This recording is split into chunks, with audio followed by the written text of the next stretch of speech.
নমস্কার, আপনারা দেখছেন গ্লোব টিভি। সবার পাশে সবার সাথে গ্লোব নিউজ নিয়ে এখন আমি ত্রিপর্ণা রয়েছি আপনাদের সঙ্গে।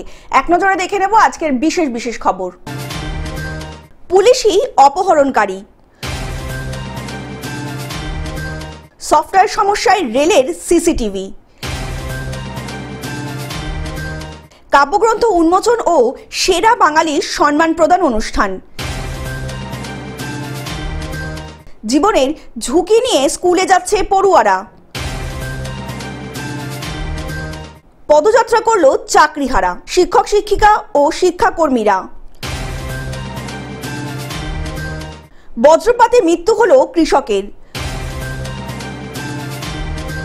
যুবকের মৃতদেহ উদ্ধার ঘিরে চাঞ্চল্য।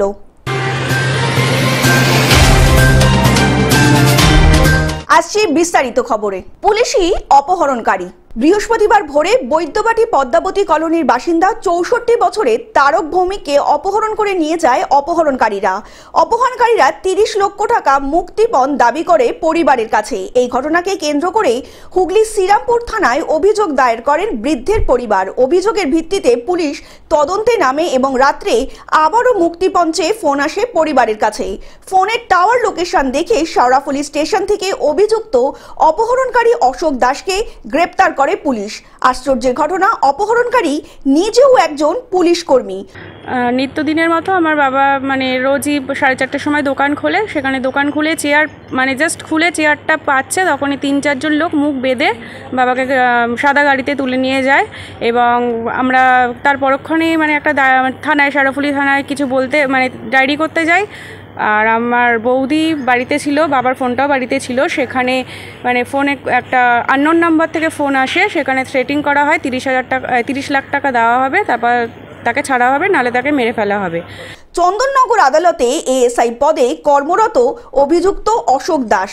অভিযুক্তের বাড়ি শেওড়াফুলির রাজারবাগান এলাকায়। সেখান থেকেই উদ্ধার করা হয় বৃদ্ধকে হাত পা বাঁধা অবস্থায় উদ্ধার করলো পুলিশ। ধৃত অশোক দাসকে শ্রীরামপুর আদালতে পেশ করা হয়। চন্দননগর পুলিশ কমিশনার জানিয়েছেন, অভিযুক্ত অফিসারের বিরুদ্ধে বিভাগীয় তদন্ত হবে। অন্যদিকে পুলিশ সূত্রে খবর, দোকান ব্যবসায়ীর ছেলে কিছুদিন আগে মাদক মামলায় নার্কোটিক কন্ট্রোল ব্যুরোর হাতে গ্রেপ্তার হয়েছিল। এই ঘটনায় তাজ্জব বনে যায় পুলিশ মহল থেকে সাধারণ মানুষ। না, আমি ঠিক ভালো চিনি কি বাবাকে চিনতাম, ও দাদাকে চিনি, ওকে ঠিক চিনি না। আমি কাজ করতে ওর দাদা বোধহয় বিএসএফে কাজ করতো, এ বোধহয় পুলিশে চাকরি করতো। হ্যাঁ, সেটা আমি সকালবেলা শুনলাম আমরা যে এরকম রাত্রি আমাকে একজন বললো যে ও কি অশোক কিনা। আমি অশোক আমার পাশের বাড়ি থাকে, আমি একটু ভিতরের দিকে থাকি। হ্যাঁ, পাশের বাড়ি থাকে, তার নাম অশোক। সে তো তার দাদা পুলিশে চাকরি করতো, এ তো পুলিশে চাকরি করে না। তো তবে এখন আপনাদের আসতে গিয়ে শুনছি যে এখানে অশোক বলে আর এক অশোক এসছে, নতুন বাসিন্দা আর কি, বেশি দিনের বাসিন্দা এখানে না। হুগলি থেকে কৌশিক ঘোষের রিপোর্ট, গ্লোব নিউজ। সফটওয়্যার সমস্যার রেলের সিসিটিভি। মালদা টাউন স্টেশনের রেলের সিসিটিভি ক্যামেরাগুলো 3 সপ্তাহের বেশি সময় ধরে কাজ করছে না। আমি এটা অনুরোধ করবো ডিআরএম সাহেবকে যে সিসিটিভি লাগিয়েও যদি বন্ধ হয়ে থাকে তো এটা আমাদের কাছে খুব দুঃখের ব্যাপার। এক তো হচ্ছে টাকা ইনভেস্ট করছে, 2 নম্বর হচ্ছে টাকা ইনভেস্ট করার পরও কেন আজকে চালু হচ্ছে না, বিশেষ করে স্টেশন চত্বরের মতো জায়গাতে। এটা ইমিডিয়েট দেখা উচিত এবং এটাকে অ্যাক্টিভ করা উচিত। স্টেশনে লাগানো 52টি সিসিটিভি ক্যামেরার সফটওয়্যার সমস্যার জন্য কাজ বন্ধ করে দিয়েছে সিসিটিভিগুলো। এই ঘটনায় ক্ষুব্ধ রেল যাত্রীরা। বিষয়টা কতটা উদ্বেগজনক? অবশ্যই উদ্বেগজনক, কারণ এখানে সবার সিকিউরিটির ব্যবস্থা আছে, তো সিসিটিভি না থাকলে কার কখন কি হয় কোথা, এটা নিয়ে তো একটা ভাবা দরকার কর্তৃপক্ষের। সমস্যা স্বীকার করে ব্যবস্থা গ্রহণের আশ্বাস মালদার ডিএমআর এর। नहीं, इस पर सीसीटीवी कैमरों में एज सच कोई इशू नहीं है।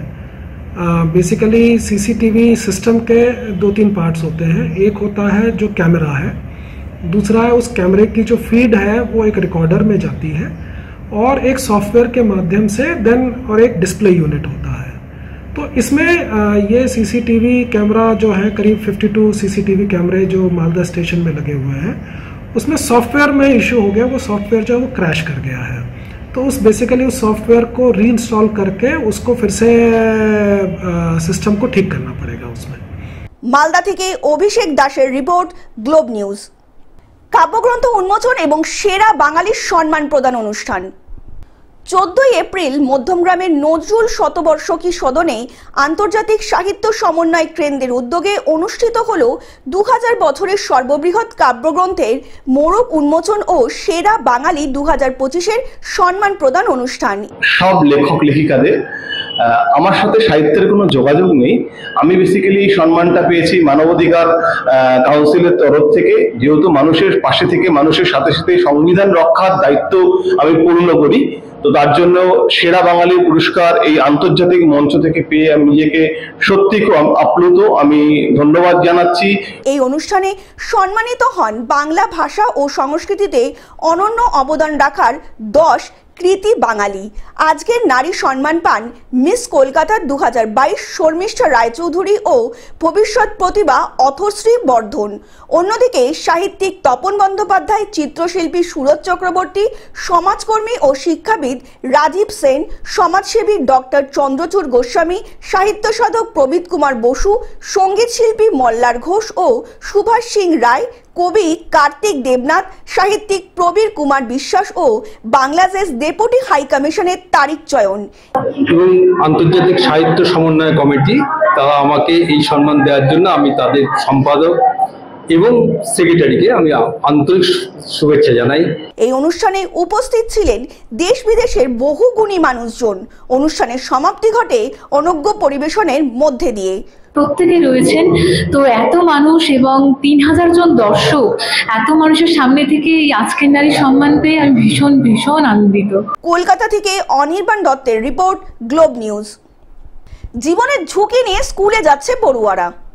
জলপাইগুড়ি রানীনগরে জীবনের ঝুঁকি নিয়ে স্কুলে যাচ্ছে পড়ুয়ারা। রেলগেট না থাকার ফলে প্রতিদিনই রেল লাইন পার হয়ে স্কুলে যেতে হচ্ছে শিশুদের। কিন্তু শুধুমাত্র নিরাপত্তাই নয়, ট্রেন না দাঁড়ানোর জেনে রানীনগর রেল স্টেশন ঘিরে মুখ থুবড়ে পড়েছে ব্যবসা বাণিজ্যিক স্থানীয় বাসিন্দাদের।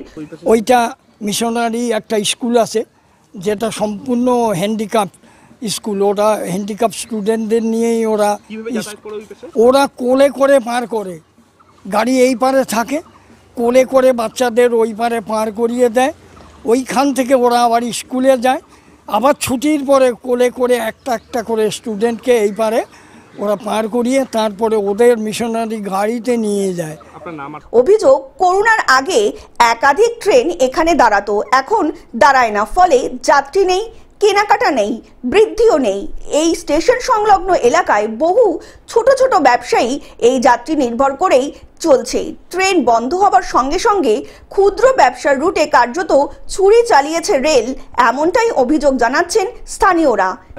আমাদের দাবি এটাই যে এখান দিয়ে যদি একটি ফ্লাইওভার হয়, সবচেয়ে ভালো ফ্লাইওভার, কারণ আমাদের এখানে বর্ষাকালে জল জমে, আন্ডারপাসে জল জমে, এর জন্য ফ্লাইওভার হলে সবচেয়ে ভালো, যে ছাত্রছাত্রী সহ এই আমাদের শিক্ষক শিক্ষিকা সবাই আমরা নিরাপদে যাতায়াত করতে পারি। সেই সঙ্গে স্টেশন চত্বরে রাস্তার বেহাল দশাও যোগ করেছে অনেকটাই দুর্ভোগ।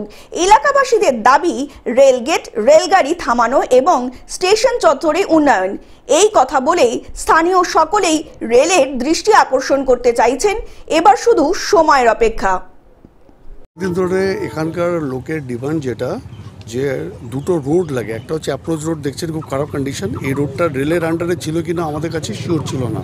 আজকে আমরা এসে দেখলাম যে এই রাস্তাটা রেলের আন্ডারে পড়ছে। অতএব সাহেবকে দেখানো হয়েছে, সাহেব দেখলেন, দেখে এটা নিয়ে একটা প্রপোজাল মুভ করা হবে এই রাস্তাটা বানানোর। প্লাস পেছন দিকে একটা রাস্তা আছে, যেই রাস্তাটা বোধহয় কানেক্ট করছে গিয়ে মেন রোডকে, সেটা কোনো রেল লাইন ক্রস করে আসতে হচ্ছে ওনাদেরকে। একটা আন্ডারপাস আছে, ওটা জলে ভরে থাকে, সেই জন্য ওনাদের পারাপার করতে অসুবিধা হচ্ছে। যেহেতু লাইনটা খুব রানিং লাইন, সেই জন্য এটারও একটা প্রপোজাল গেল যে এটা আরবি করা যায় কিনা। জলপাইগুড়ি থেকে সায়ন সেনের রিপোর্ট, গ্লোব নিউজ। পদযাত্রা করল চাকরিহারা শিক্ষক শিক্ষিকা ও শিক্ষাকর্মীরা। শুক্রবার শিক্ষক শিক্ষিকার অধিকার মঞ্চের পশ্চিম বর্ধমান শাখার উদ্যোগে আসানসোলের ট্রাফিক কলোনি থেকে শিক্ষক শিক্ষিকাদের স্থায়ীভাবে পুনর্বহাল এবং শিক্ষাকর্মীদের চাকরিতে পূর্ণ নিয়োগের দাবিতে পদযাত্রা করল চাকরিহারা শিক্ষক শিক্ষিকা এবং শিক্ষাকর্মীরা। যেখানে অযোগ্য ব্যক্তি রয়েছেন আর এনারা যোগ্য ব্যক্তি, তাহলে কেন তাদের টার্মিনেশন হবে? কেন এটা আমরা মেনে নেব? আমরা কোনোভাবেই রায় মানছি না। এই রায় হচ্ছে অত্যন্ত নক্কারজনক রায়। যার রায় যিনি দিয়ে থাকেন সিবিআই দিয়ে থাকলেও কিন্তু অত্যন্ত নক্কারজনক রায়, ধিক্কার জানাচ্ছি আমরা রায়ের প্রতি। এই পদযাত্রা শেষ হয় বিএনআর মোড়ে এসে। এই পদযাত্রার মাধ্যমে গণস্বাক্ষর অভিযানও করা হয়েছে। এই স্বাক্ষর পত্রটি রাজ্যপালকে দেওয়া হবে বলে জানিয়েছেন চাকরিহারা শিক্ষক শিক্ষিকারা। আজকে আমরা এখানে উপস্থিত হয়েছি যোগ্য শিক্ষক শিক্ষিকা অধিকার মঞ্চের তরফ থেকে। যারা শিক্ষাকর্মী আছে এবং শিক্ষক শিক্ষিকা যারা আছে তারা আমরা এখান থেকে পদযাত্রা করব বিএনআর পর্যন্ত। এবং কালকের যে রায় আপনারা দেখেছেন যে কালকের রায়ে আদালত কিন্তু নিজেই 14 নম্বর এবং 16 নম্বর ধারা উল্লঙ্ঘন করেছেন। তারা শিক্ষাকর্মীদের নিয়ে কিছু বলেননি। কেন? তাদেরও তো সংসার আছে, তাদের নিয়ে কেন? একটা স্কুল চালাতে গেলে যেমন শিক্ষক শিক্ষিকা দরকার হয় সেরকম শিক্ষাকর্মীদেরও দরকার হয়। তো আমরা কালকে দেখেছি এই রায়ে আমরা একদম সমর্থন করছি না এবং আমরা এরপরে রিভিউ পিটিশন করব এবং রিভিউ পিটিশনে যাতে সরকারকেও অনুরোধ করব বা সরকারের উপর দায়িত্ব যে সরকার কিভাবে রিভিউ পিটিশন করে আমাদের জিতিয়ে আনবে। আসানসোল থেকে সৌমিত্র গাঙ্গুলির রিপোর্ট, গ্লোব নিউজ। বজ্রপাতে মৃত্যু হলো কৃষকের। আকাশে মেঘ দেখে বৃষ্টির আশঙ্কায় মাঠে ধান তুলতে গিয়ে বজ্রপাতে মৃত্যু হলো রায়দিঘির 23 নম্বর লাট এলাকার বাসিন্দা জয়ন্ত মণ্ডলের। তারপরে হঠাৎ করে বজ্রাঘাত পড়লো। বজ্রাঘাত পড়ার পরে দেখছি যে ও মাটিতে শুয়ে পড়েছে এবং ওনার বৌমা পাশে ছিল, সেও ছিটকে পড়ে গেছে। তারপরে আমরা সবাই ছুটোছুটি করে এলাম, এসে ওকে যখন তুলে দেখছি ওর কোনো হুঁশ।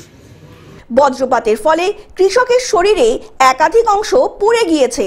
মাঠের মধ্যে পরিবারের অন্যান্য লোকজনের চেঁচামেচি শুনতেই তারাও চলে আসে। এলাকার মানুষজন ছুটে এসে জয়ন্ত মণ্ডলকে উদ্ধার করে রায়দিঘির গ্রামীণ হাসপাতালে নিয়ে গেলে চিকিৎসকরা মৃত বলে ঘোষণা করে ওই কৃষককে।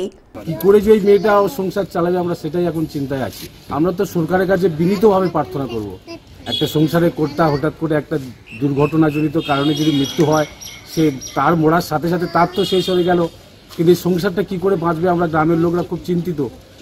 দক্ষিণ 24 পরগনা থেকে বাবলু প্রামাণিকের রিপোর্ট, গ্লোব নিউজ। যুবকের মৃতদেহ উদ্ধার ঘিরে চাঞ্চল্য।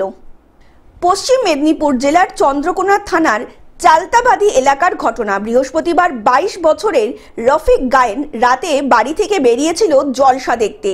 রাত 12টার পর হলেও রফিক আর বাড়ি ফেরেননি। শুক্রবার সকালে রফিকের বাড়ি থেকে কিছুটা দূরে মাঠে মৃতদেহ পড়ে থাকতে দেখতে পায় গ্রামের মানুষজন। খবর পেয়ে ঘটনাস্থলে আসে চন্দ্রকোনা থানার রামজীবনপুর ফাঁড়ির পুলিশ। সূত্রের খবর, মৃতদেহ ময়না তদন্তে পাঠানো হয়েছে। মৃতের গলায় ও শরীরে বেশ কয়েকটা জায়গায় আঘাতের চিহ্ন রয়েছে। মৃতর বাবা ইয়াসিন গায়েন ও গ্রামের মানুষ সকলেরই দাবি ছেলেটিকে খুন করা হয়েছে। পুলিশ সমস্ত ঘটনা তদন্ত করে দেখছেন। পুরো বিষয়টি জানা যাবে ময়না তদন্তের পরে, এমনটাই জানিয়েছে পুলিশ কর্তৃপক্ষ। জমিতে ধান জমি দেখতে দেখতে যে লালাটা যখনই টপকাচ্ছে জল যাচ্ছে লালাটায় তাকে ওপরে শুয়ে আছে, হাতটা দেখতে পেয়েছি। পশ্চিম মেদিনীপুর থেকে কল্যাণ মণ্ডলের রিপোর্ট, গ্লোব নিউজ। টেলিভিশন ছাড়াও গ্লোব নিউজ এখন সমস্ত সমাজ মাধ্যমে উপলব্ধ। বিস্তারিত জানতে ফোন করুন আমাদের টোল ফ্রি নাম্বার 180089197444 অথবা লগ ইন করুন আমাদের ওয়েবসাইট www.globetv.in এ। গ্লোব নিউজ এখন এ পর্যন্তই। দেখতে থাকুন গ্লোব টিভি, সবার পাশে সবার সাথে। নমস্কার।